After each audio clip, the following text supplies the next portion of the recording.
All right, guys, I'm Brian Stuebner here at Springfield BJJ. We're going to go over some special self-defense techniques for you law enforcement out there.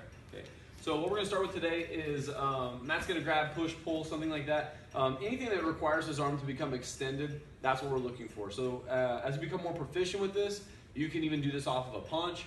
Timing has to be much better, but we start with like a stationary target just because that's much easier. So what we're going to start with is he's pushing or grabbing or something to that effect where his arm is extended. My near side arm is going to raise my hand like I have a question.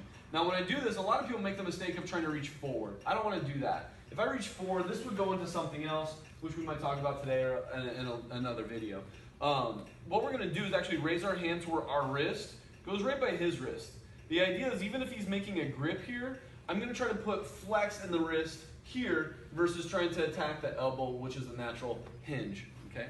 So when we're here and he's posting onto my shoulder, I'm going to raise my hand like I have a question, and I'm going to circle without really grabbing or anything like that. I'm simply controlling wrist to wrist. From here, my right hand comes in and cups at the tricep as I push his wrist past my hip. From here, I'm going to take a step with my left foot, making sure that I pass his body, and now I can circle around behind him, controlling the back of the elbow, and then controlling here on the shoulder. Now, when we do this, I don't want to be arms extended. I actually want to get in tight, like I'm using the attacker or the suspect like a shield, okay? So my elbow is going to stay aligned right behind his elbow, pretty much mirroring the 90-degree bend that he has. And then my left hand is going to make like a gooseneck right here onto the shoulder, and then I'm going to anchor that weight with my elbow into his back. So now most of his weight is here onto his heels. He's much easier to kind of escort out of the situation. What's great about this position is my right hand is controlling the elbow, my left hand is also defending against this arm. So if he tries to throw like a reverse elbow on me, I can flare, okay? If he tries to pinch his elbow in and under to pummel, then I can drop and block here. If he tries to throw an elbow with this, same thing, okay? We're controlling here. What's great is even if he tries to turn around and punch me with this arm, I can push this elbow forward, keeping me behind him, but also making it really difficult for him to throw an effective punch.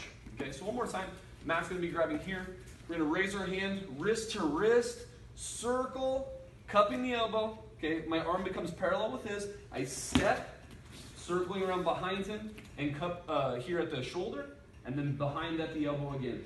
So once we're here, we want to get low, keeping our head here.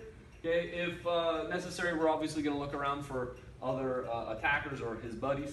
And at this point, we're going to anchor our weight down and go to escort him wherever we need to cuff him or whatever. So one more time, full speed.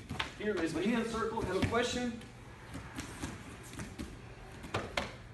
And that's the arm drag. It's great for self-defense, puts you in a good position, making him not so much of a threat as far as what attacks he can oppose. So enjoy that one, guys.